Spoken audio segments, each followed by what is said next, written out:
A gente obteve então o funcional gerador perturbativamente até a ordem lambda, né? Z de J, para a teoria de um campo escalar. A gente viu então que o funcional gerador normalizado era dado naquela forma menos 1 menos I lambda sobre 4 fatorial, integral D4Z 6I, essa estrutura que a gente viu, mais esse cara daqui, vezes mais os termos de ordem lambda ao quadrado que a gente não estava considerando, né, os termos de ordem superior, e o termo de exponencial, né, menos I sobre 2, a integral de J propagador de Feynman J, né, que a gente estava utilizando aí, né. Em particular, derivando então duas vezes funcionalmente em relação à fonte, né, a gente acaba obtendo a correção perturbativa para o propagador de Feynman, né, derivando duas vezes em relação à fonte, né, baixa um ΔFJ, deriva de novo, vai ficar um ΔF, né, que é o termo de ordem zero, e lembra que essas pernas aqui é o propagador de Feynman junto com uma fonte, né? Então, quando você deriva em relação à fonte, age numa dessas pernas, deriva em relação à fonte de novo, age na outra perna lá, vai ficar um propagador de Feynman puro aqui, outro propagador de Feynman, e esse daqui é o propagador de Feynman ΔF fechado sobre ele mesmo, né? Quando a gente identifica aí, né, o diagrama bola aí é o ΔF x menos x, né, que é o ΔF de zero para a gente, né? Você pega o propagador de x1 até x2, que é o propagador de Feynman de x1 menos x2, e identifica o x1 com o x2. Então, a gente acaba obtendo a correção perturbativa de ordem lambda para o propagador de Feynman livre, né? Que é isso que a gente acabou obtendo na aula passada, né? A gente podia continuar tomando derivadas funcionais aqui, né? Derivada funcional 3 vezes, 3 vezes não vai dar nada, porque vai te dar zero quando você toma a fonte igual a zero, não sobra nada no final do dia. Mas a derivada 4 vezes vai te dar, né, se a gente faz o mesmo procedimento aqui, né, usando aqui as funções de correlação vácuo a vácuo, né, do sanduíche lá do operador de ordenação temporal com um produto aqui de N campos quânticos, né, x1, etc., φ de xn, zero. Isso daqui acaba sendo para a gente, como a gente escreveu, dado em termos do funcional gerador, né, menos I elevado a N, que é o número de campos que você inseriu aqui, derivado a N vezes do funcional gerador em relação, N vezes em relação à fonte, né? J de x1, etc., delta J de xn, e toca a fonte indo para zero no final, né? Te dá exatamente esse objeto para a gente, né? Você pode fazer a mesma coisa para a função de 4 pontos, que te dá um resultado diferente de zero. Então, para a função de 4 pontos, ou a função de Green,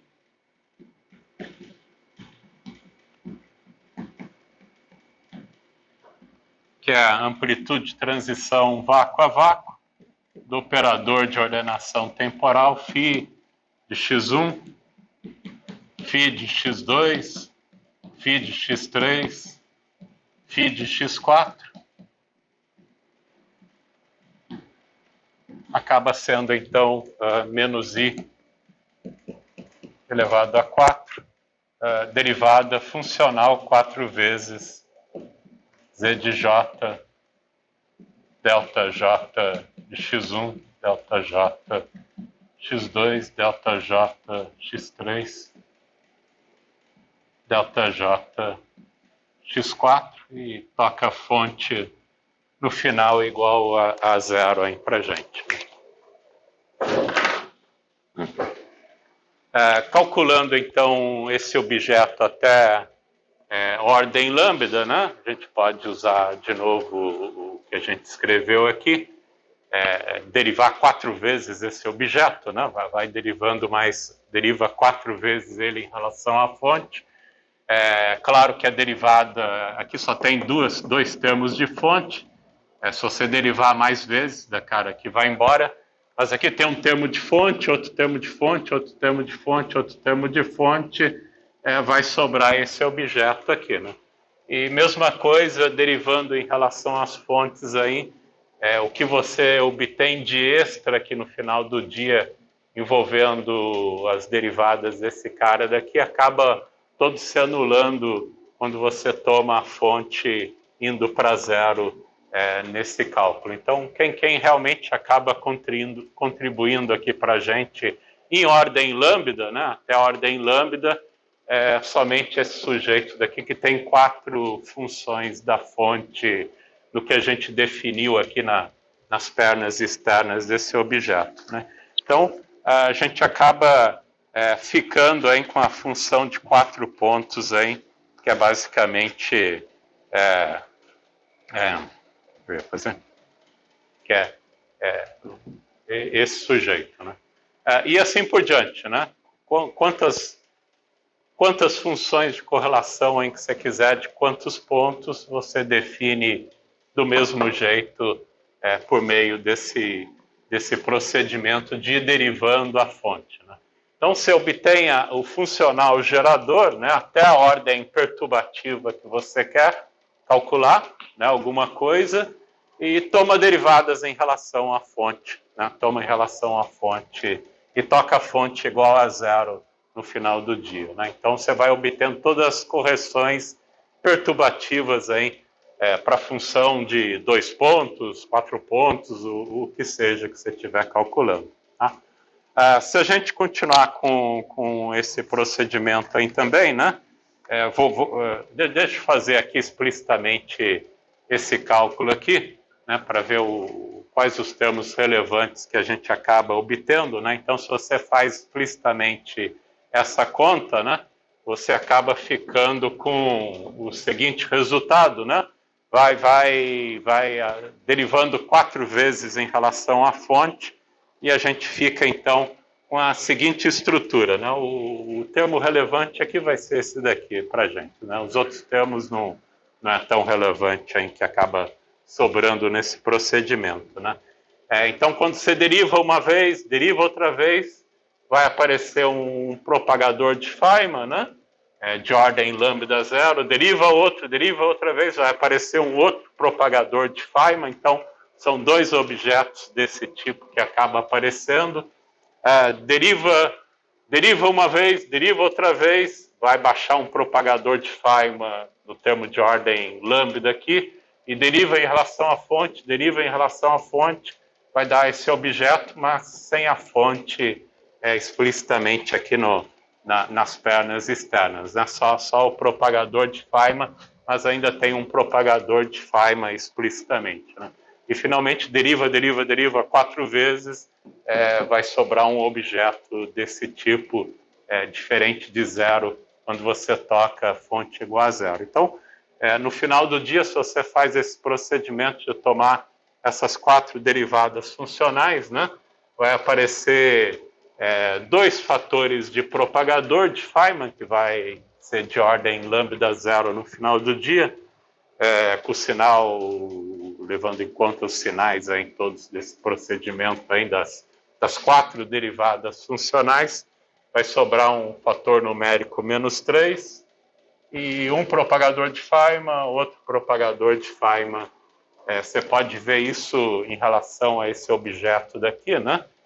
Que a gente definiu aqui como sendo uma propagação de x1 até x2, que é um dos propagadores de Feynman, e outra propagação x3, x4, por exemplo. Né? Qual ordenamento aqui não interessa. Né? O fator 3 aqui são as diferentes possibilidades de a gente juntar esses pontos aí, né? Formando um diagrama desse tipo. Né? Pode ser x1, x2, x3, x4, x1, x3, x2, x4, são as três possibilidades aí no final do dia que acaba aparecendo.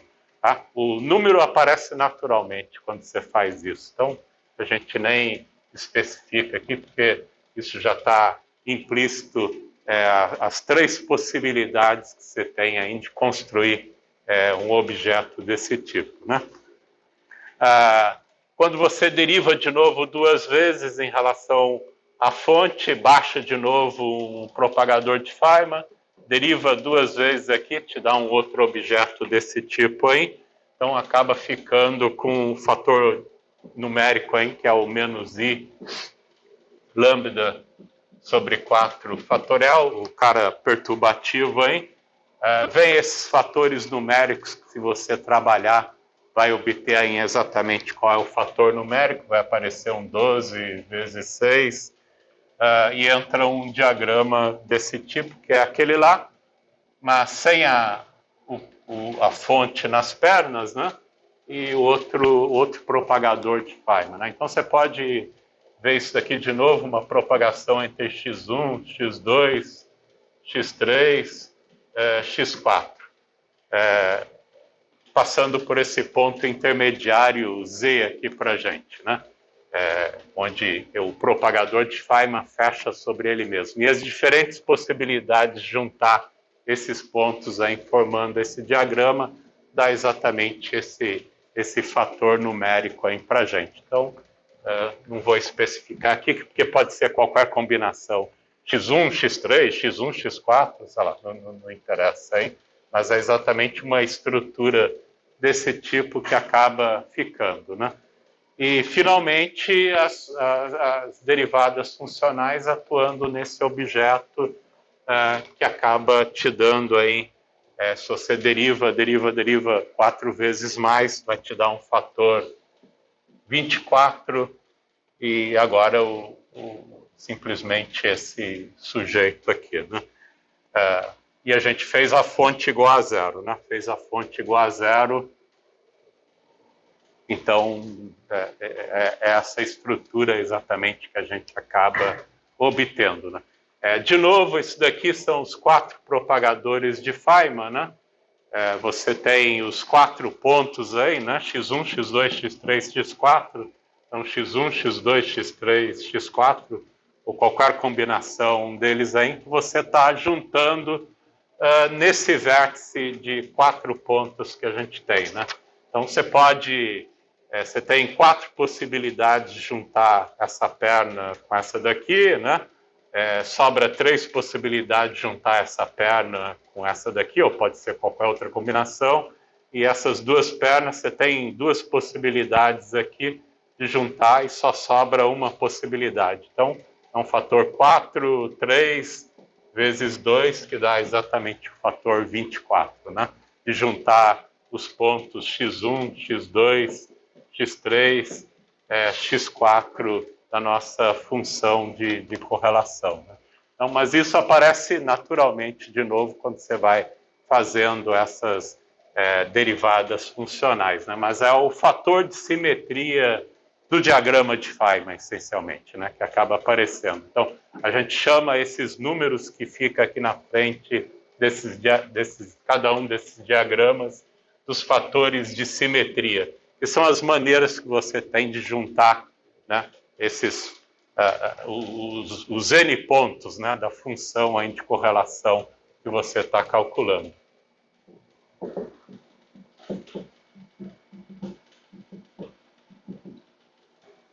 Então, essa é a estrutura que a gente acaba obtendo, né, se você calcular daquele objeto lá que a gente definiu na aula passada, né? Agora a função de 4 pontos, né? A função de Green de 4 pontos dele. Né? Daqui a gente identifica diferentes tipos de diagramas que são importantes para a gente, né? Então, isso daqui é como se fosse o produto de dois propagadores, né?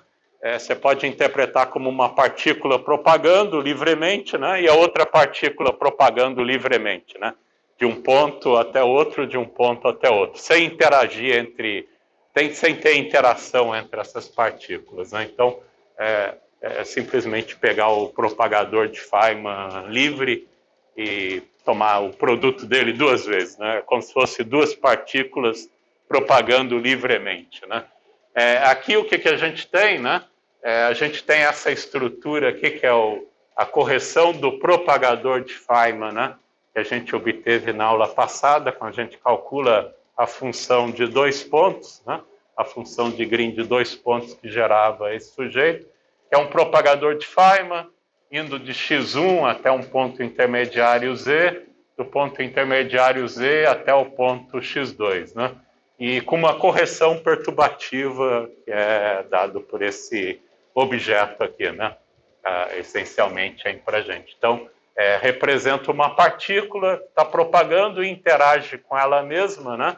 Ela interage com ela mesma devido ao termo de interação lá da Lagrangiana, né? Lembra lá que a Lagrangiana de interação que a gente definiu menos lambda sobre 4 fatorial φ a quarta, né? Que define uma interação da partícula com ela mesma, né? Mas esse cara daqui, de novo, é uma partícula propagando livremente, né? Simplesmente pega aquela correção da função de dois pontos de ordem lambda que a gente calculou e multiplica por um propagador livre, né?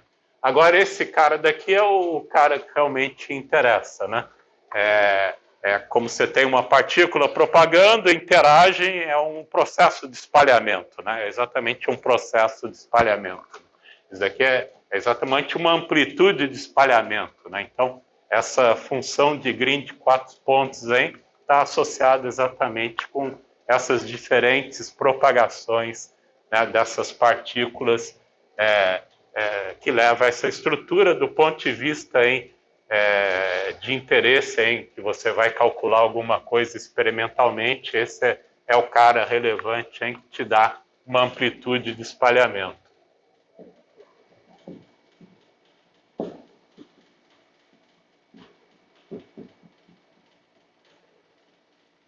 Que é o cara, você tem uma partícula, né, propaga, outra partícula propagando, interagem, e que vem exatamente desse sujeito aqui, né, da função de 4 pontos, né, define exatamente uma interação desse tipo aí para a gente, né, e é a ordem lambda, né, seria a correção perturbativa de mais baixa hein, que você tem para amplitude de espalhamento para esse campo escalar, né? Se você fosse para ordens lambda ao quadrado, lambda terceira, etc., hein, você começa a ver as correções quânticas, né, a esse processo de espalhamento. Como a gente está em ordem lambda, a gente só vê o espalhamento em simples da partícula escalar.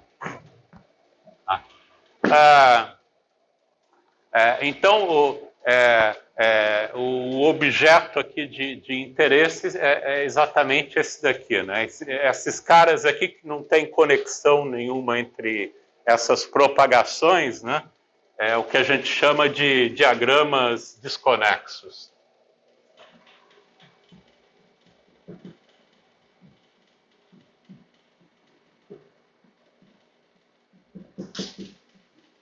Aqui não há uma interação, né, explícita entre as partículas, né? Enquanto que esse cara daqui é um diagrama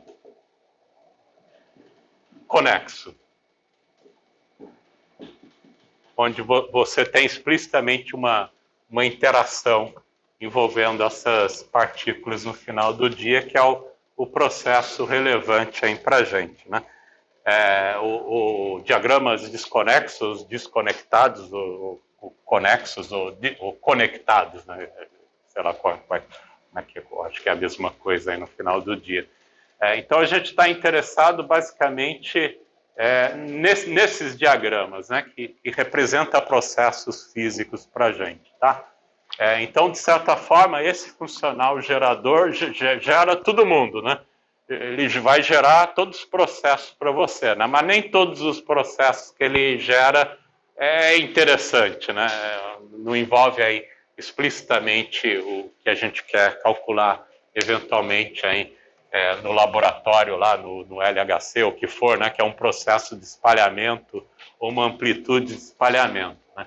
Então a gente quer qual seria o funcional gerador que gera só esses caras aqui, né? Os caras que envolvem interação explicitamente entre as partículas, né? Então, a gente pode definir qual é o funcional gerador, né, desses diagramas a partir desse sujeito daqui, né? Então, tem uma forma de definir isso explicitamente. Quem que é o funcional gerador desses diagramas que, de fato, interessa para a gente?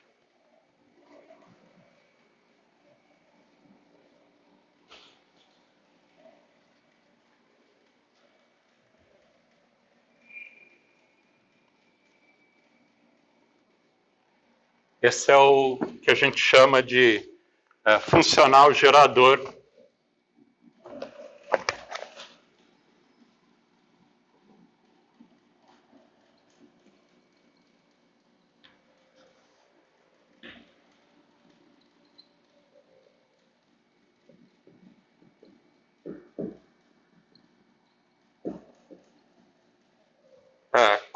Conectadas ou conexas.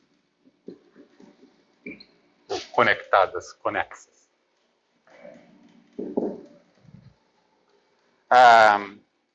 Então a gente parte da definição do nosso funcional gerador Z, né? Mas você pode verificar explicitamente que quem é esse funcional gerador, que também é uma função da fonte, você pode escrever como menos I o logaritmo do Z de J vai realizar exatamente esse efeito aí para a gente, né? Se você derivar 4 vezes esse objeto daqui, como tem o log aqui, né, vai aparecer 1 sobre Z e você expande perturbativamente esse objeto. O que sobra aqui no final do dia, no final da conta aqui, de ordem lambda, você pode verificar que vai sobrar só esse cara daqui, e ele elimina, né, o fato de você estar tomando o log do funcional gerador, elimina explicitamente esses sujeitos daqui, quando você faz o cálculo explicitamente. Então, o W de J aqui é o que a gente define como o funcional gerador das funções de Green conexas, né? Então, a gente pode distinguir as funções de Green geradas por esse sujeito daqui das funções de Green que vem desse cara aqui, que gera todo mundo, né? Gera todo mundo, mas nem todo mundo é interessante aí para a gente chama essas funções de Green conexas, só para distinguir aí, com Czinho aqui, né, de N pontos, x1, x2, a função de N pontos, as derivadas N vezes em relação à fonte desse objeto para a gente, né? Então, isso daqui é nada mais que a amplitude de transição, de novo, vácuo a vácuo, do operador de ordenação temporal, desses produtos de N campos, né? Φ de x1, etc., Φ de xn, 0, mas gerando só os diagramas conexos. Isso daqui é definido como sendo aí menos i elevado a n, mas já tem outro menos i aqui, aí fica n menos 1, derivada n vezes do w, do funcional w, em relação a j de x1, etc., j de xn, e toca a fonte de novo indo para 0 no final. Então, isso que define as nossas funções de Green conexas, né? Conexas, que no final elimina todos esses diagramas desconectados, né? Você só vai obter os diagramas conectados, tá? Então, você pode verificar explicitamente de novo fazendo esse cálculo, né? Mas agora para o menos i do log de z, você vai verificar que a função de Green de 4 pontos, em ordem lambda, só vai sobrar esse objeto aqui, tá? Só sobra no final. É um exercício lá para você fazer a continha aí no final do dia, tá? A gente também pode expressar, também, uma vez que você tem essa relação, né, a gente também tem uma outra forma de expressar o W de J, né?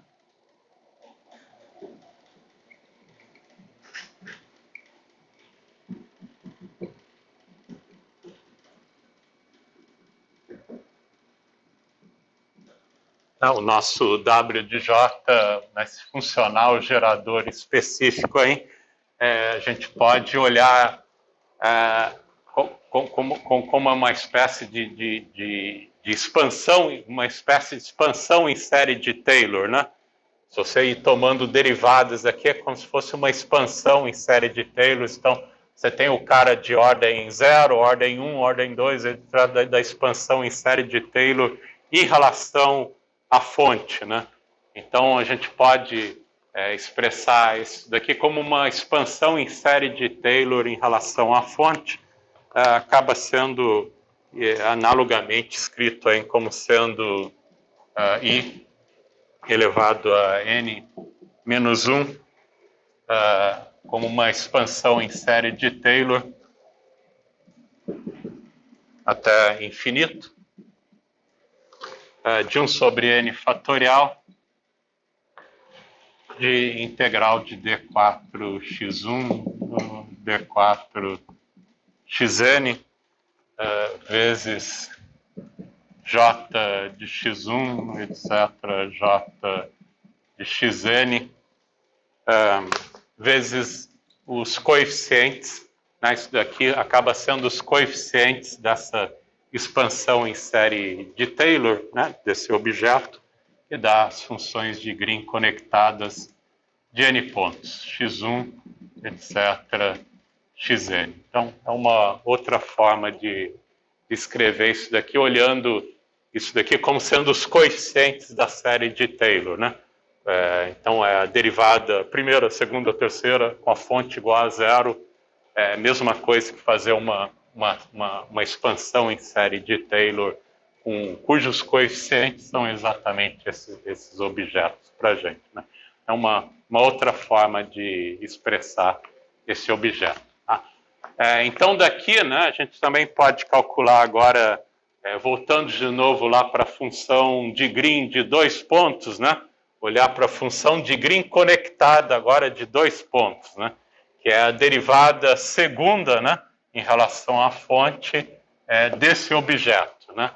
Então, se você faz esse cálculo e vai além da ordem lambda, você pode expandir até a ordem lambda ao quadrado, por exemplo.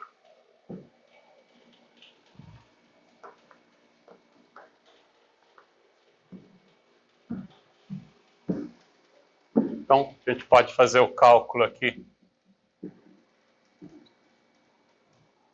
da função de Green de 2 pontos, GC de 2 pontos, x1, x2, que é a amplitude de transição vácuo a vácuo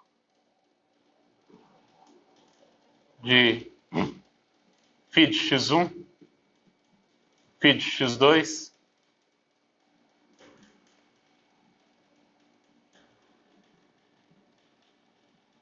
conectada ou conexa, que é a derivada em 2 vezes, né, desse objeto em relação à fonte. Então, se você faz agora esse cálculo de novo, faz todo aquele procedimento, pega o funcional gerador, expande até a ordem que você quer calcular, né? Se você quer calcular até a ordem lambda, isso daqui lembra que está normalizado, né? O z de j é normalizado de tal forma que quando você toma a fonte ele é igual a 1. Então, é a integral funcional dividido pela integral funcional na ausência de fonte. Você tem que expandir o numerador, expandir o denominador, expande todo mundo até a ordem de lambda que você quer, né? Aí vem aqui, toma menos i do log disso e deriva de novo quantas vezes você quiser para obter as funções de Green conexas, né? Então, nesse procedimento, aí, se você faz isso, acaba te dando da função de Green conecta. É claro que vai aparecer de novo o propagador de Feynman, né? O propagador de Feynman livre está lá. É um diagrama conexo no final do dia.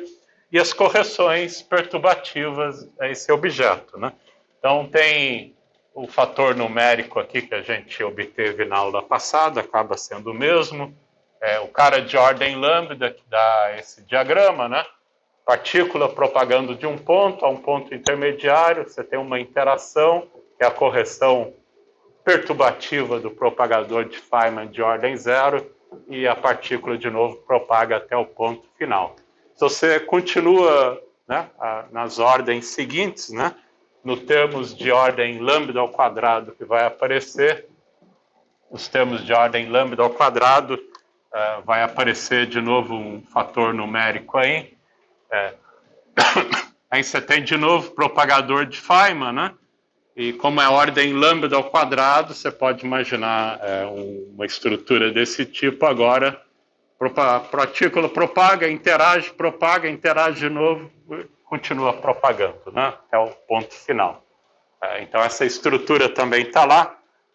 Ou você pode ter alguma coisa também com um fator numérico aqui que você pode obter explicitamente. Agora, de novo, a partícula propagando, está interagindo, mas aqui esse cara aqui também pode interagir, né? Então, também é um diagrama de ordem lambda ao quadrado, né? Ou você pode ter também o outro cara aqui que também é de ordem lambda ao quadrado, com um fator aí numérico apropriado, que são aqueles fatores de simetria, né? De quantas possibilidades a gente pode usar para construir esses diagramas. O propagador de Feynman interagindo. Lembra que o nosso vértice da teoria lambda phi quarta, né? É um vértice desse tipo, então você pode ter ele dá uma propagação, né? Como se fosse uma partícula virtual que cria e destrói depois, né? Também uma função também de ordem lambda ao quadrado, né? Você pode construir, né? Com esse vértice aqui. Então, é como se fosse a partícula vem, cria um par virtual, né? Na verdade, 3 pares virtuais e anula e sai a propagação de novo. Então, esse cara aqui também é um diagrama de ordem lambda ao quadrado, né? Você tem sempre aqui a ordem lambda, um vértice, 2 vértices, lambda ao quadrado, 2 vértices, lambda ao quadrado, 2 vértices, lambda ao quadrado, né? Então, isso daqui é o que a gente acaba obtendo aí se você carregar esse cálculo da função de Green conexa, né? Até a ordem lambda ao quadrado, né? E as correções você podia continuar calculando aqui o termo de lambda ao cubo, etc., fazer a expansão perturbativa desse objeto. Esse daqui, de novo, é esse cara, né? Partícula vem, interage com ela mesma e sai. Mas aqui você tem um propagador de Feynman, né? Como se fosse um par virtual de uma partícula, né? Mas aqui também pode ter uma outra interação em cima dela, né? Pode ter uma outra interação em cima do propagador aqui. Que é esse propagador aqui como se fosse agora ele mesmo, né? Sendo corrigido por ele mesmo, né? Como se fosse essa correção aqui para esse cara daqui, para ele mesmo. Não, com ele mesmo.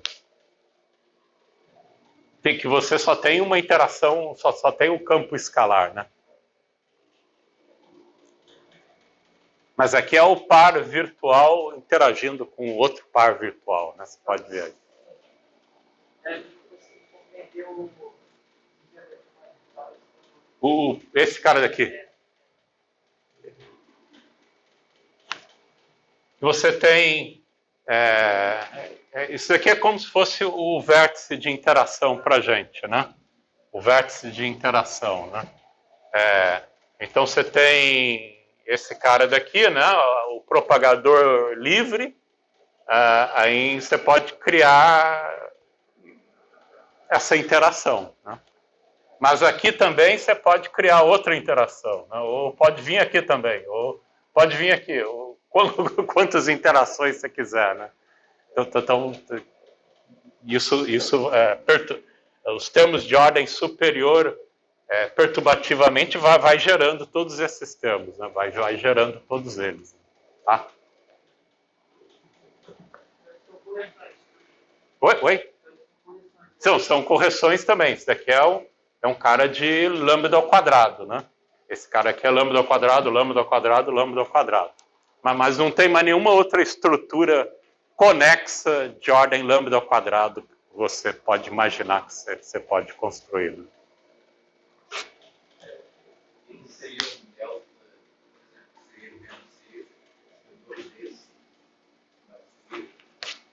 Se você usa explicitamente a expressão do propagador de Feynman, né? Que a gente escreveu, se você fizer a conta, isso daqui aqui eu estou na representação gráfica aqui, né? Na representação gráfica, mas você tem um propagador de Feynman que propaga de x1 até um ponto z aqui, né? x1, x2 são os nossos pontos aqui. Então vai um propagador de Feynman, que é um ponto intermediário z, x1 menos z. Você tem uma integral em d4z aqui nessa história, né? Que é do ponto intermediário.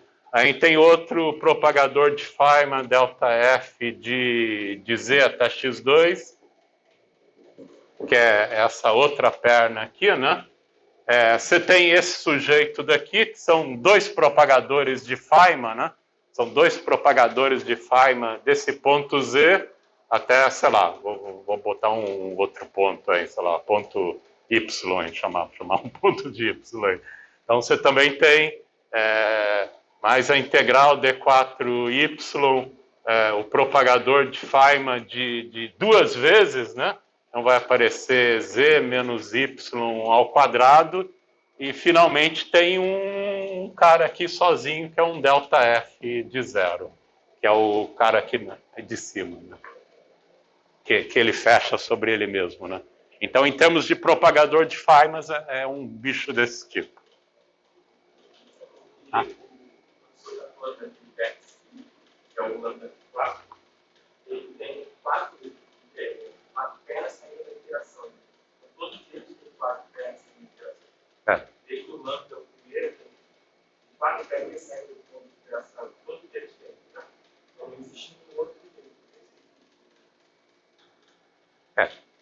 Exatamente.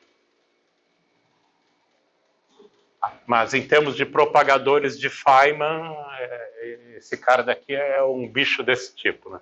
Se você fizer a derivação funcional, vai derivando, expandindo, você vai ficar com isso daqui, né? Aí, como é que eu interpreto isso daqui? Isso daqui é um propagador que vai do meu ponto x1, né, até o ponto x2, né?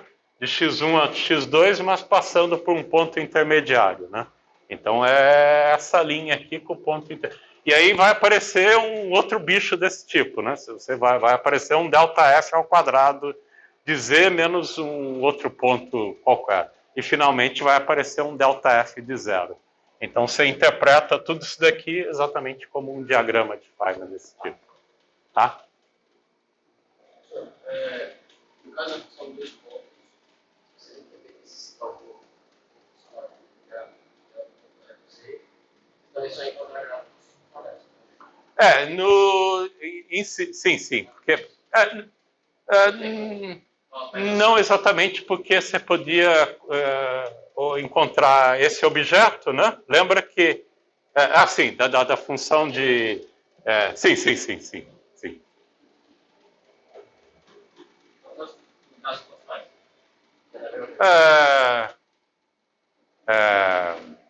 você derivasse... Sim. Ele vai continuar sendo conectado. Isso. Uhum. Tá? Então, esse negócio aqui, se você fizer as derivações, vai sobrar. Na verdade, você vai olhar para esse cara, né? Esse cara aqui, aí você interpreta graficamente, né? Em termos de diagrama de Feynman, é um objeto desse tipo, né? Acaba sendo um objeto desse tipo.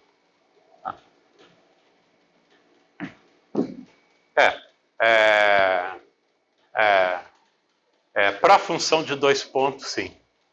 Para a função de 4 pontos, aí você vai começar a ver aqueles todos os desconectados, né? Você trabalha. Mas agora com esse cara só vai aparecer os conectados. O problema mesmo aparece nas funções de ordem superior. Oi? O 3 não aparece nada, porque vai ficar sobrando um termo ímpar sempre na fonte. Quando você tocar a fonte indo para 0, é 0. Não, sim, mas no caso literal, tem como você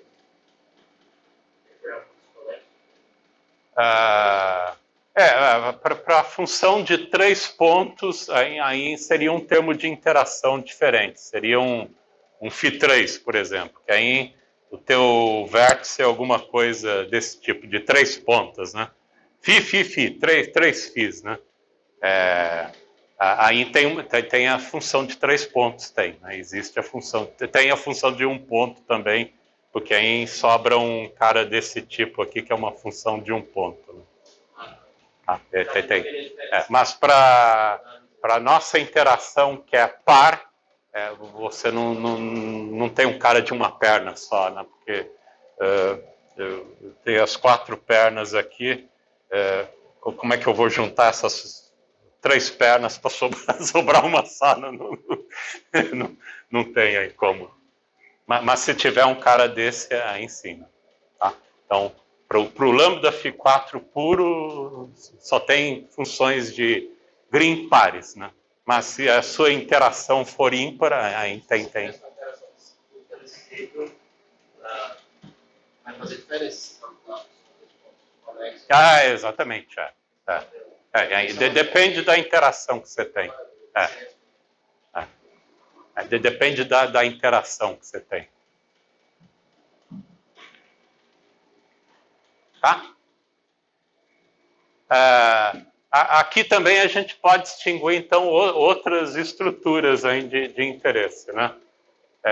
Em particular, esse cara aqui é o produto de 2 desse daqui, né? Pega um desse e multiplica por outro, gera esse cara daqui, né? De certa forma, se você vir aqui quebrar ele, né? Quebra uma linha, gera 2 desse cara separados, né? Ou pega 2 desse cara aqui e junta, forma um objeto daquele lá, né? Então aqui a gente também pode distinguir outros tipos de funções de Green, né? Que a gente chama de uma partícula redutível, né? Você vir aqui, cortou, separa em 2 objetos separados, né? Como se fosse 2 desse cara daqui que você está concatenando aí, né? Então isso daqui é o que a gente chama de um diagrama de uma partícula redutível.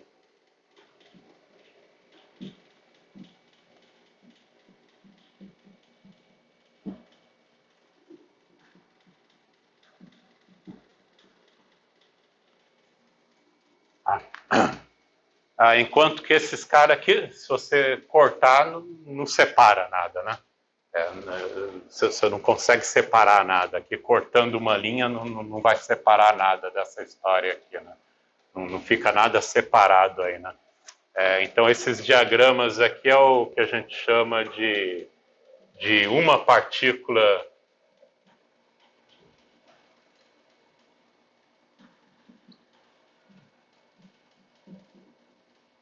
irredutível.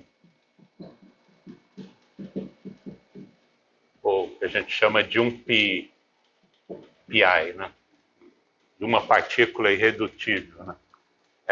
De novo, é mais econômico a gente trabalhar com esses sujeitos daqui, né? Porque os diagramas de uma partícula redutível é sempre a combinação de 2 caras de uma partícula irredutível, né? Então, de novo, esse funcional gerador aqui vai gerar todos os diagramas conexos, né? Mas vai gerar tanto os de redutíveis como os irredutíveis, né? De uma partícula irredutível, né?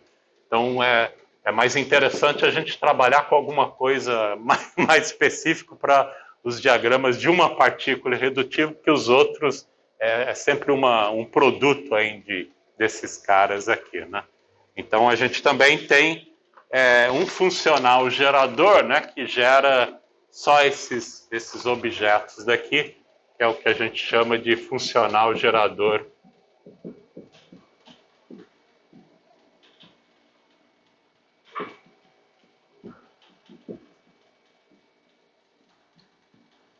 De uma partícula irredutível, tá? Que a gente pode também definir a partir desse funcional gerador, né? Tem também outros funcionais geradores, né? Esses diagramas aqui é todo de uma partícula irredutível, né? Mas se você olha para esse cara aqui, por exemplo, né?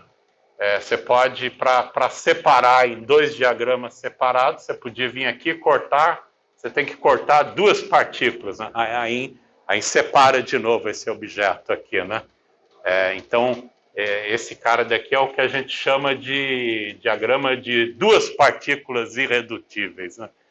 Duas partículas redutível, né? Enquanto que esse daqui é o de duas partículas irredutível, né? E se você cortar dois caras aqui, não vai separar nada, né? Então, esse cara daqui é duas partículas redutível e esse daqui é de duas partículas irredutível. Aí você também tem um funcional gerador para o 2πi, né? Você pode definir também, né? Esse seria três partículas. Três partículas. Qual é a vantagem? Eu iria querer diagrama só duas partículas. Depende do método que você está utilizando, né? A gente vai ver que cada uma tem uma interpretação, né?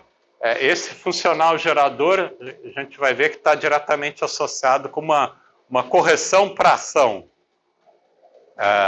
Esses outros caras aqui têm outras funcionalidades em teoria de campos aí. Principalmente quando você está calculando coisas não perturbativamente, às vezes é mais vantagem trabalhar com esses outros funcionais geradores que envolvem N partículas irredutíveis. Então você pode definir, mas é mais complicado aí. Tá? A gente só vai trabalhar com esses objetos aqui. Tá? Mas você pode definir esses outros. Basicamente, quando eu falo de cortar uma linha, é o que você está transformando no diagrama em dois. Tá? Exatamente, que é como se fosse o produto de dois diagramas. Né? Como esse cara daqui é visto como o produto de dois caras desse daqui. Você quer ver os dois processos distintos? Não é dois processos, é a mesma coisa, mas do ponto de vista matemático, se você pega a expressão matemática desse cara daqui, é como se... exatamente. Mas não é que é um processo distinto aí, né? Matematicamente é melhor trabalhar com esses caras aqui.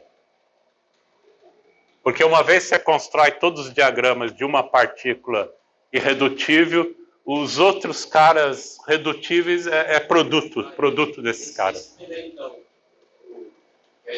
redutível a uma. O primeiro do Lagrange. Sim. Este. O primeiro do Lagrange, é esse aí. A contribuição dele, então, para a pessoa livre, na integral, tem 2 vezes a longo isolado. Não é 2 vezes, é o quadrado. O quadrado. Exatamente. Você vai ver que é como se fosse o quadrado desse cara daqui, né? Explicitamente a expressão. Então é como se fosse um produto mesmo. Não é um processo diferente, né? que é matematicamente melhor trabalhar com esses caras. Aí, se você quer os outros, vai tomando produto desses caras. Mas você então está falando de função de Green, estudo, né? Você calculou a função de Green com Z, com W, com 10, igual dos postos, sabe? 4 vai dar uma função diferente. Ah, sim. Não é que vai dar expressão diferente, né? É claro, vai ter menos termos, né? Menos termos, porque aqueles desconectados não vão aparecer, né? Mas qual é que você vai querer usar para calcular, sei lá? Processos físicos envolvem os conectados, né? Que são amplitude de espalhamento mesmo. São os processos físicos que você mede, de fato. Você calcularia com dado, por exemplo. Exatamente. Que envolve os processos físicos. Né? Não é que os outros não são físicos, mas não é interessante, de certa forma. Uma partícula propagando livre e a outra interagindo. Estou olhando para as interações. Isso eu não vejo nenhum espalhamento aqui, né, nesse cara, né? Se você tem uma partícula propagou livremente e a outra interagiu N vezes, para mim não deu espalhamento nenhum, né? Tá? E mesma coisa para as outras funções de Green de ordem superior. Né? Tá? Então esse cara daqui, né? Esse cara daqui, a gente pode definir ele a partir do W.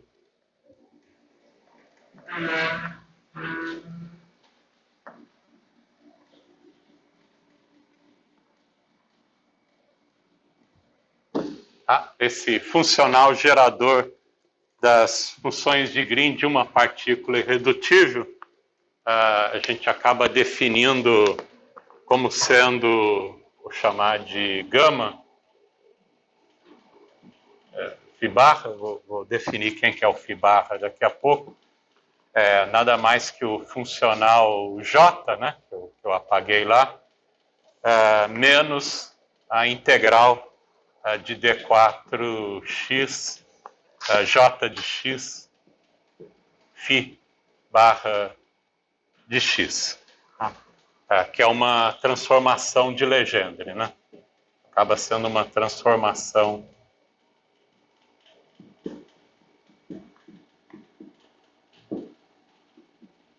do funcional W de J, né? Essencialmente, a gente acaba trocando a fonte, né, por φ, né? Por esse φ aqui, por essa função, né? Tal que usando as nossas definições, né?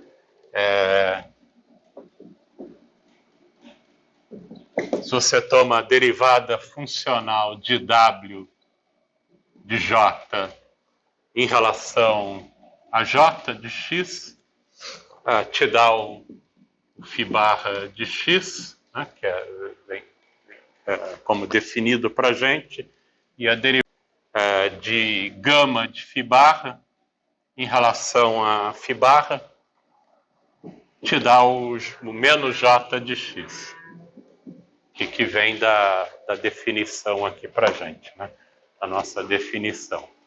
Uma vez que o W não depende de φ, né? Não depende de φ, então a derivada funcional vai te dar menos J diretamente aqui para a gente, tá? Em relação a x. Então, esse é o objeto que a gente quer trabalhar agora, né?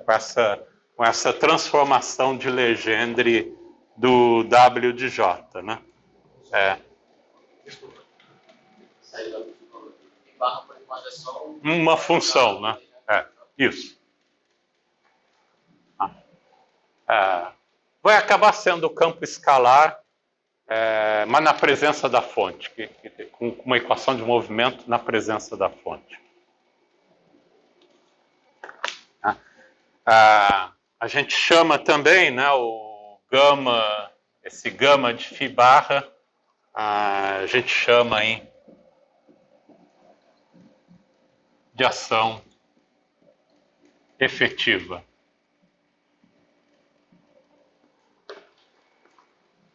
que a gente vai ver que de fato está associado com uma ação, né? Na verdade, é a ação clássica, mais todas as correções quânticas em cima da ação clássica. Tá? E a gente também tem, né, da nossa, né, da definição, né,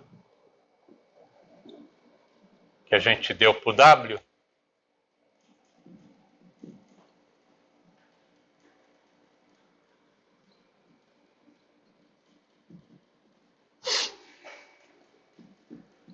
Ln do Z. Então, derivada funcional em relação a J, né?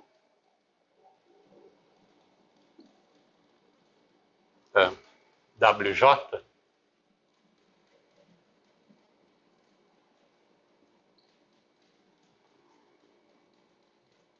É a mesma coisa, então, que a derivada funcional do menos I ln do Z de J, que acaba sendo, então, menos I 1 sobre Z de J, derivada funcional do Z de J em relação ao J de X, né? Que é a mesma coisa que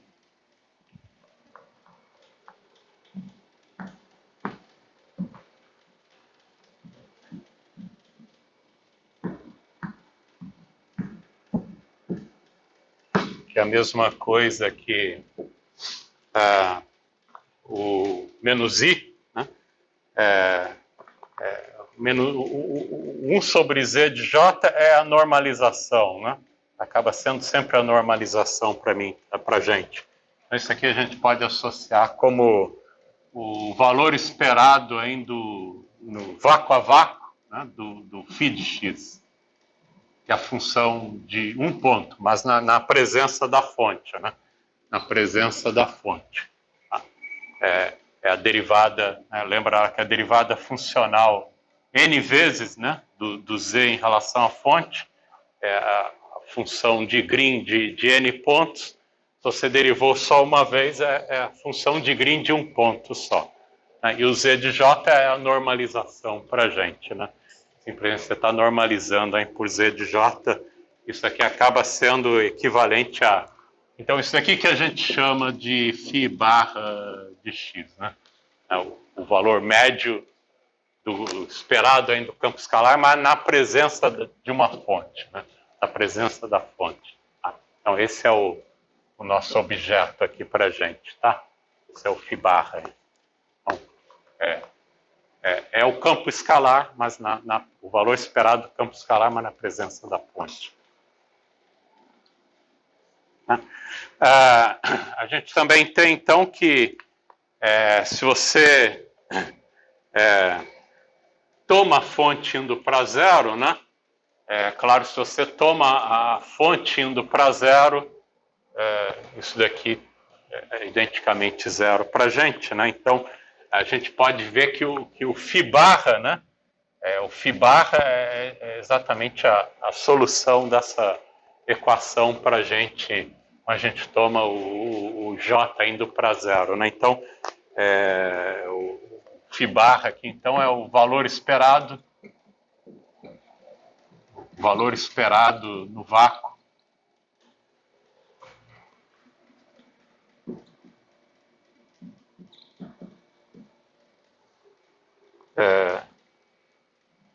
do campo escalar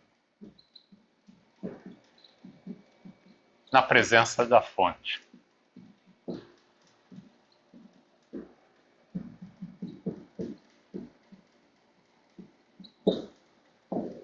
Tá?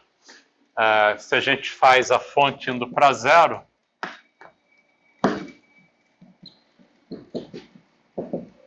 a gente acaba ficando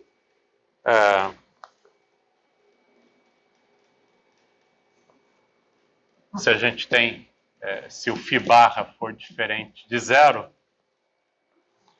então dessa equação aqui te dá exatamente Quem é o φ barra é a solução dessa equação, né? Delta gama de φ barra.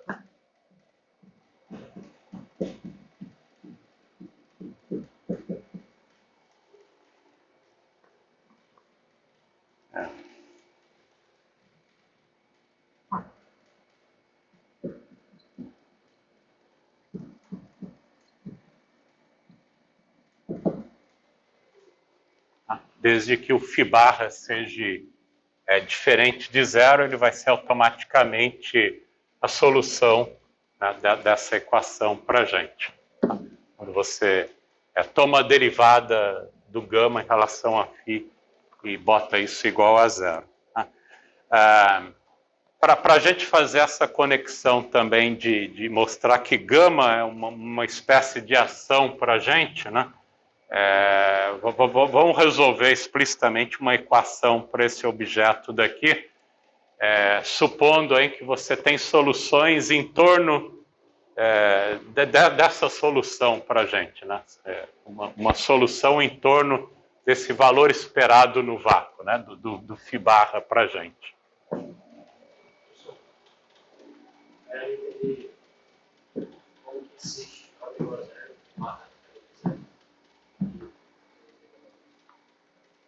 Se o φ barra for diferente de zero, para J indo para zero, significa que o φ barra é a solução dessa equação.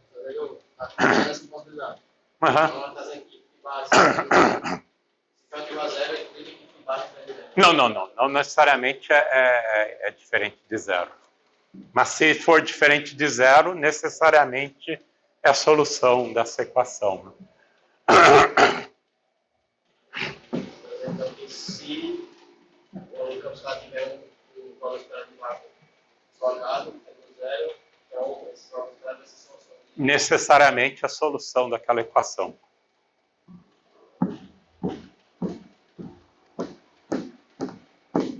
Tá? Com isso a gente pode obter uma... e isso é equivalente também lembrar que se você tem um φ, né? Quando você minimiza a ação em relação ao campo, te dá a equação de Euler-Lagrange, né? Que te dá a solução de φ, né? Essencialmente, né? Então isso daqui é equivalente a variar a ação clássica, né? Em relação a φ, né? Igual a zero, te dá as equações de Euler-Lagrange, né? Então é equivalente, né? Do campo clássico e agora do campo quântico, né? O valor esperado no vácuo. Né? Então acaba sendo equivalente para a gente, né? A solução clássica de movimento do campo vem quando você toma o princípio de minimação, né? Então que é exatamente equivalente a esse cara, mas agora para o valor esperado do campo, né? O valor quântico do campo. Então a gente pode fazer exatamente essa conexão aí, né? Fazer essa conexão. Então, vamos supor aí que o nosso... tentar obter uma forma para esse funcional gerador, né? Então, para a gente fazer essa associação também com a ação, né? Com uma espécie de ação, a gente pode usar o seguinte truque, né? Vamos supor aí que a gente tem uma integral. A gente vai estender isso para uma integral funcional. E a nossa integral é do tipo e elevado a menos 1f de x dx, né? Se a gente quer resolver essa integral, né? Como é que você vai fazer essa integral para um f qualquer, né? Mas se esse f tem pontos estacionários, né? Em algum ponto estacionário, basta ter um ponto estacionário onde a derivada de f em relação a x, naquele ponto é igual a zero, né? Então, a gente pode obter uma aproximação para essa integral pelo que a gente chama método de ponto de Celan, né? Então, se f estacionária.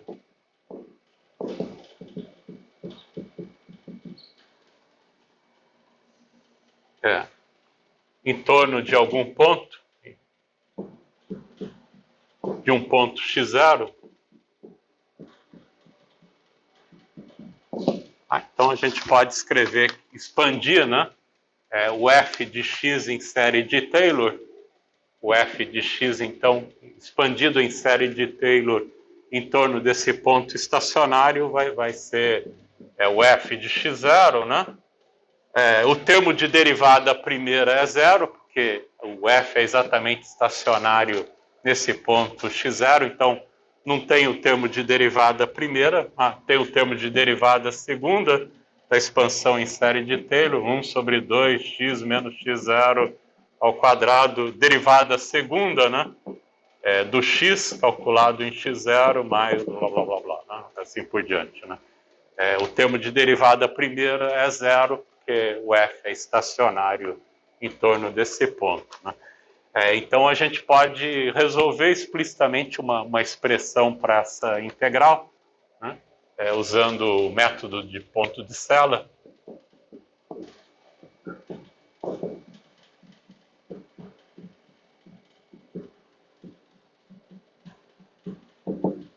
A gente pode escrever que um resultado para essa integral vai ser aproximadamente, né? Ela tem que ser aproximadamente, se você substituir o f de x aqui dentro, o f de x0 pula para fora, e elevado a menos f de x0 fora da integral, né? E o que você fica é a integral de e elevado a menos meio de x menos x0 ao quadrado, f duas linhas de x0, né? Indo até segunda ordem na expansão. É uma aproximação razoável para a nossa integral, que é uma integral gaussiana, né? Que a gente sabe fazer agora, né?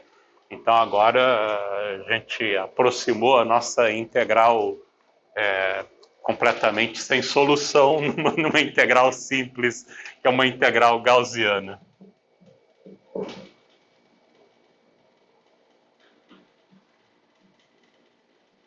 Então é uma aproximação razoável para essa integral, né? Então a gente pode fazer a mesma coisa aqui para a gente, né? Como o φ barra é um ponto estacionário, né? Na ausência de fonte, para o gama, né? Para a ação efetiva, a gente pode tirar uma expressão para esse cara daqui, aproximada, usando exatamente o método de ponto de Sela, né? Então, pelo método aí de ponto de Sela, a gente pode escrever da mesma forma, né? Vamos voltar lá para o Z, né?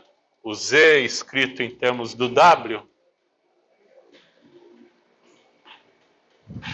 Eu vou botar a constante de Planck de volta na história. Lembra que tinha uma constante de Planck que a gente estava fazendo igual a 1 aí? Mas é bom a gente voltar com a constante de Planck nessa história para ver exatamente as correções quânticas, né? Como é que as correções quânticas aparecem explicitamente, né? Então, o Z de J, né? Voltando lá para o Z de J, bota I, o ln de ZJ é I, W, né? Toma exponencial de ambos os termos, então o E elevado a I do W de J, né? W de J, e se você tivesse escrito explicitamente, mantido o H cortado na história, apareceria exatamente desse tipo, né? Lembra que o Z de J é uma exponencial de I sobre H cortado da ação, né? Então, 1 sobre I H cortado que aparece aí na nossa história, né? Que é a integral funcional que a gente obteve, né? De E elevado a I sobre H cortado da ação de φ na presença de uma fonte, né? Que é o Z de J, a expressão original que a gente obteve, né? A ação aqui, S, a ação na presença da fonte, é a ação clássica, né? A ação clássica, que é D4x, da densidade lagrangiana, mais o termo de fonte. Se a gente botar também o termo de H cortado, entra explicitamente no termo de fonte. Z de x e de x, né? Se a gente voltar com o H cortado na história aí, tá? Agora a gente pode supor que o S é estacionário em torno de algum valor de φ0, né? Então, se o S é estacionário,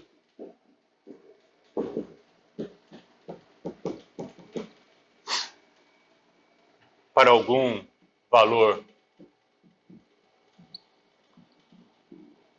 φ0, então a gente pode fazer um truque semelhante, né? Expandir em série de Taylor esse cara em torno de φ0. Então,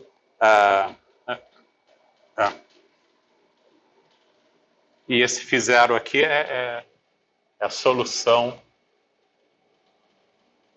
em relação a φ, né? De φ j para φ igual a φ0, que é igual a 0 para a gente, né? E derivando em relação a φ, né? A gente acaba ficando com o resultado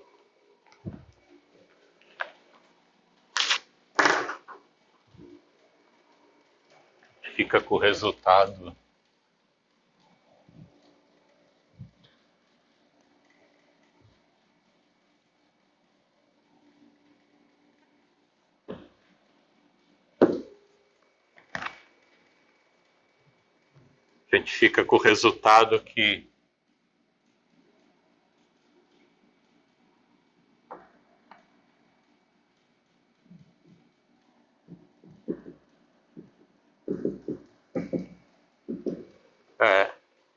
derivada em relação a φ da ação.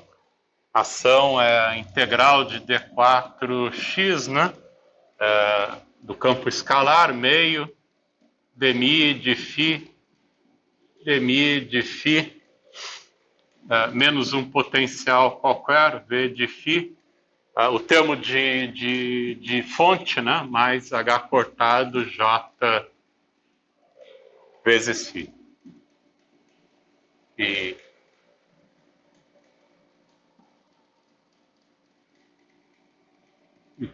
estou tomando φ igual a φ0 nessa história, tá? Então, tomando a derivada funcional em relação a φ0 desse objeto aqui, lembra que esse cara daqui, né? Esse cara daqui ainda a gente pode escrever como menos meio φ, operador de Lambertiano φ, né?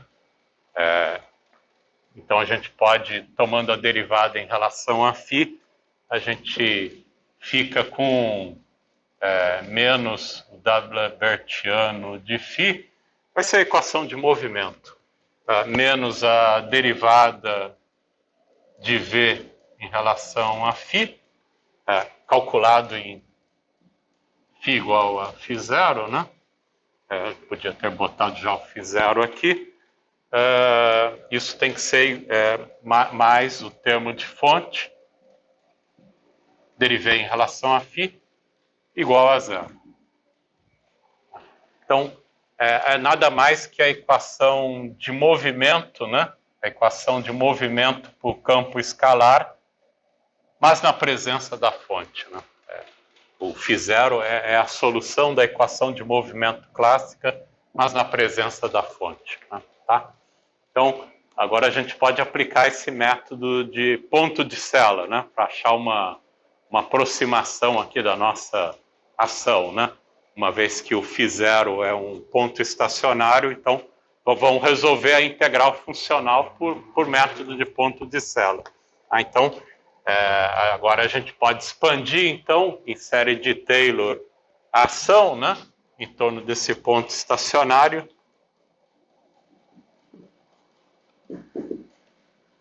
O S de φ j, a ação calculada em φ0, j, a derivada primeira é zero, porque é um ponto estacionário, só vai ficar o termo de derivada segunda, então vai te dar um meio integral de d4x, d4y, é um φ de x menos φ 0 de x,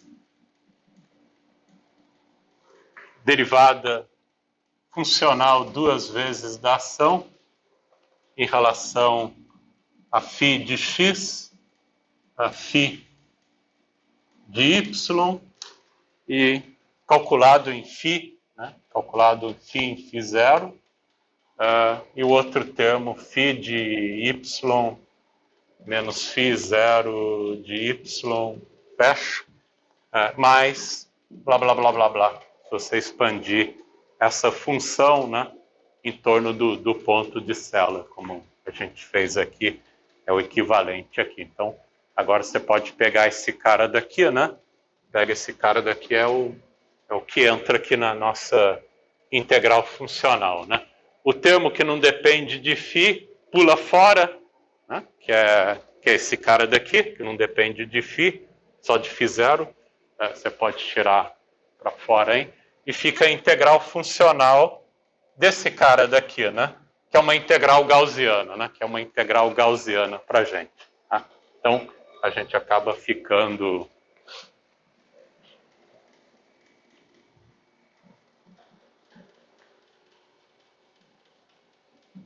Então, substitui aqui de volta, né? Substitui de volta aqui.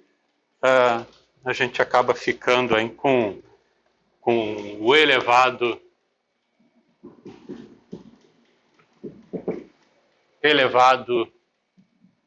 a I sobre H cortado W de J, é a integral funcional para a gente, que você então pode escrever com E elevado a I sobre H cortado, S, φ0 J, pula para fora da integração funcional, e vai ficar a integração funcional desse cara quadrático que a gente sabe exatamente quem que é uma integral gaussiana, né?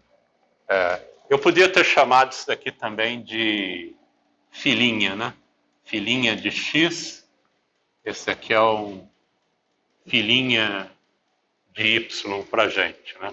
Então, vai ficar a integral funcional de filinha para a gente,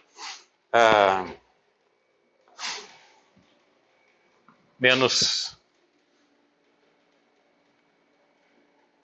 I sobre H cortado. E além do mais, esse cara aqui também a gente sabe quem que é, né? Esse cara aqui a gente sabe quem que é, que se você derivar de novo duas vezes, né? Deriva duas vezes em relação a φ, esse objeto aqui, você vai ficar com menos o D'Alabertiano, mais o potencial, derivada duas vezes do potencial, deriva, é calculado em φ0,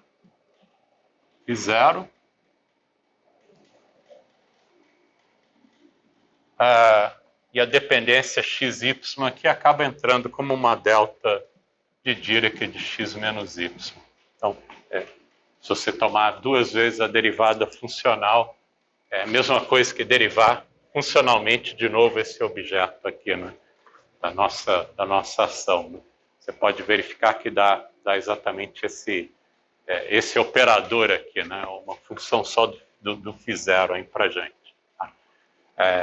Então, entra com esse negócio agora aqui na ação, né? Vai te dar, então, menos I sobre H cortado sobre 2.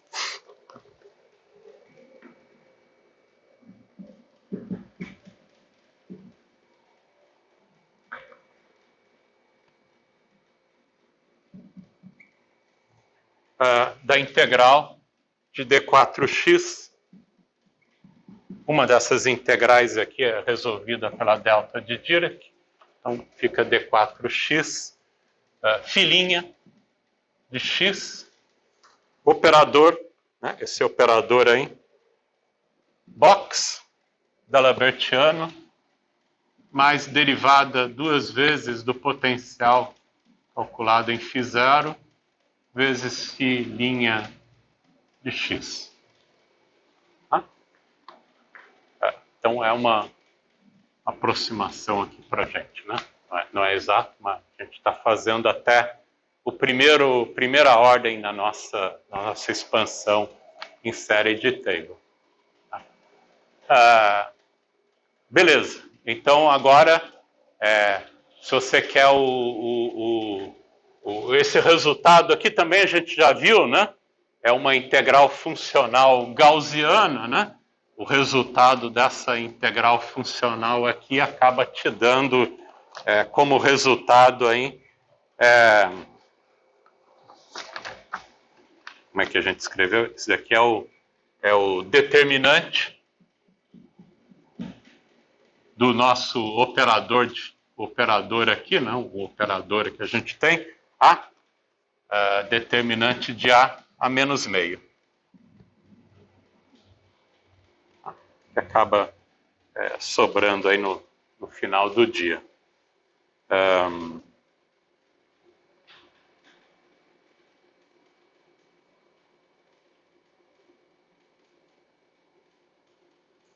A gente podia até fazer uma coisa melhor aqui ainda, né? Para ficar essa integral aqui melhor definida, a gente pode ir para o espaço, em vez de trabalhar no espaço de Minkowski, fazer ela no espaço de Minkowski.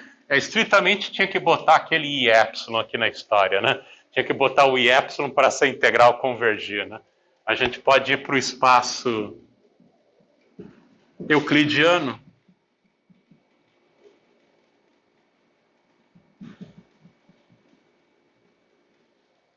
Então, o operador box para a gente, né, o operador box é menos o operador box no espaço euclidiano.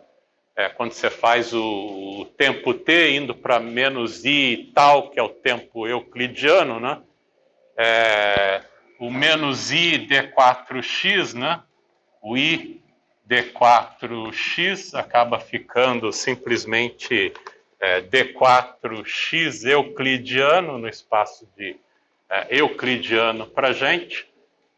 Então, aqui a gente consegue escrever essa integral de uma forma melhor definida, hein, para fazer essa integral funcional de uma forma mais formal, hein, correta. Hein.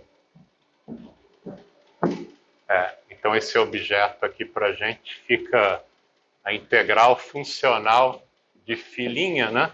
E elevado a menos 1 sobre 2h cortado, integral de d4x euclidiano. Acho que aqui é menos, aqui tem um menos aqui na história. Exato. Desculpa aqui, né? O d4x é o menos i d4x euclidiano, né? Que o t vai para menos i tal, né? T vai para menos i tal, né? Então, d4x é o menos i d4x euclidiano. O operador box vai para menos o operador box euclidiano. E a gente fica, então, com menos, tem um menos, sobra um menos aqui. Φ, linha, o operador box euclidiano, já fatorei um fator menos.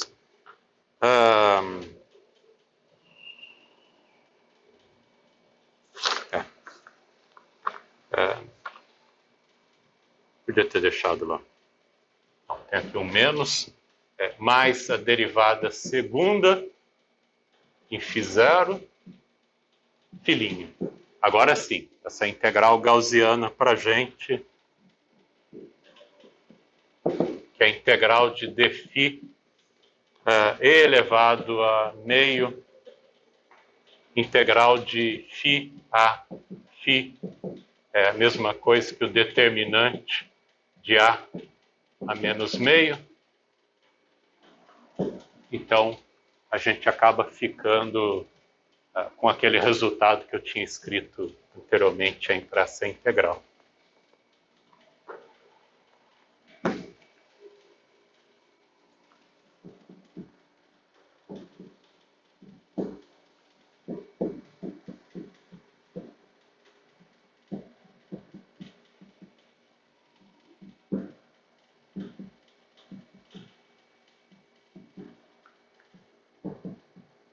E zero, filhinha, acaba sendo então determinante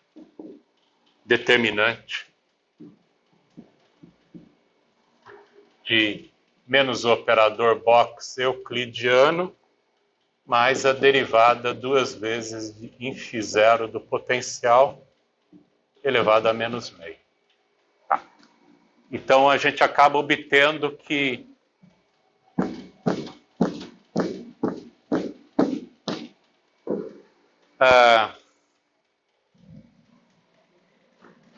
E elevado I sobre H cortado, W de J, exponencial I sobre H cortado, S e φ0, J, vezes esse resultado aqui que a gente tem, vezes o determinante desse operador diferencial euclidiano, né, o Labertiano euclidiano, mais derivada do potencial calculado em φ0 a menos meio. Ou a gente tira então quem que é o W, né? Toma o log de ambas as expressões aqui, né? Multiplica por H cortado, divide por H cortado desse log, você tem o W, então o W é igual a ação, mais o log, né, desse objeto aqui para gente.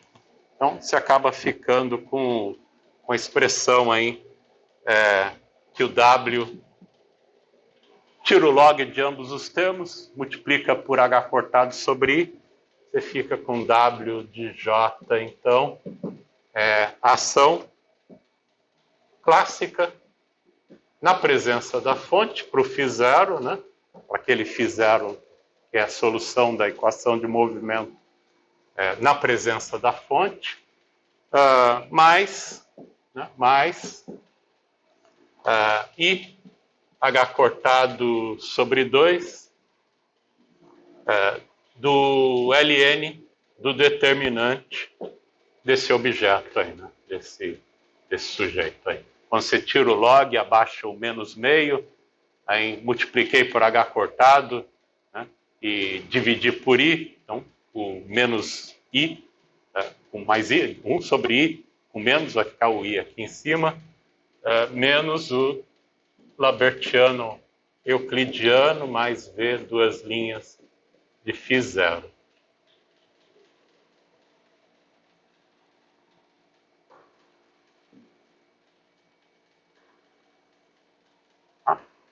Que a gente acaba obtendo para o W, né? Para o W. Agora, quem que é o gama, né? Mas lembra que o gama de φ que a gente obteve, né? Ou melhor, agora o gama de φ0, né? É nada mais que a transformação de Legendre, né? Desse objeto daqui, né? É o W de J menos a integral de D4x J, né? J de x φ0 de x, né? Então a gente pode obter aqui explicitamente que é o gama de φ. A ação φ0j, tá escrito, onde é que está a ação? Onde é que eu escrevi a ação? Eu apaguei, né? Está aqui, né? Tá a ação aqui, né? Então você tem uma integral de d4xhj φ0, né? Que acaba cancelando exatamente com esse pedaço que tem aqui, né? Então, dentro desse objeto aqui, o termo de fonte acaba cancelando exatamente com esse cara daqui. E o que sobra para o gama de φ0, né? O que sobra para o gama de φ0, então, é a ação clássica, né? Sem o termo de fonte, que é cancelado com a transformação de Legendre lá, e com uma correção quântica, que é exatamente esse cara daqui, né? É a correção quântica porque é um termo de ordem H cortado, né? Então, é exatamente a correção quântica para a ação clássica. Tá? Então, escrevendo todo mundo agora, né? Substitui a ação S de φ como e função do J, né?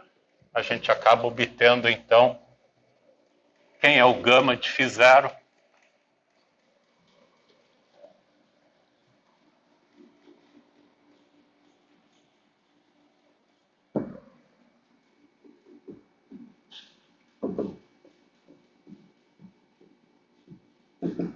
É a ação clássica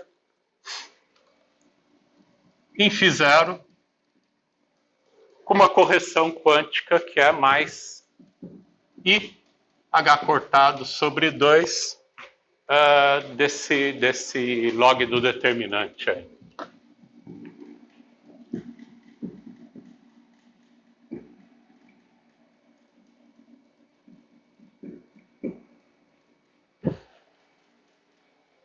Operador da Lambertiano, está no espaço euclidiano, mas a gente podia voltar para o espaço de Minkowski aqui sem problema. Mas derivada segunda de φ0. Aqui a gente pode usar uma outra identidade, né? Lembra que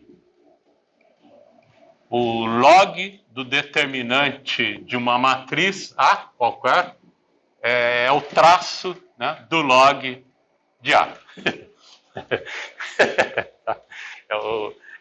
Se você pega o log do determinante da matriz, é o traço do log da matriz. É uma identidade lá da álgebra linear. Então a gente também pode escrever esse sujeito daqui como traço do log desse objeto para a gente.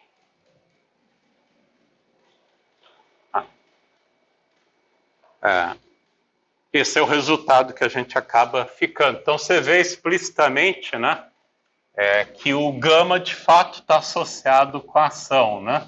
Mas é a ação efetiva, porque ele envolve exatamente as correções quânticas para a ação, né? Então por isso que a gente chama de ação efetiva, né? Então o funcional gerador das funções de Green de uma partícula irredutível é uma ação efetiva. Tá? Acaba sendo uma ação efetiva para a gente. Tá? Então, esse é o resultado que a gente acaba obtendo para essa quantidade. A aula que vem a gente vai voltar de novo nesse objeto aqui, a gente vai ver de novo algumas propriedades importantes dele, tá? Então, vou deixar para mostrar na aula que vem, para não ficar muito cheio de coisa aí nessa aula, tá? Mas na aula que vem, lembra então que a gente volta nesse objeto daqui, né? A gente volta nesse objeto.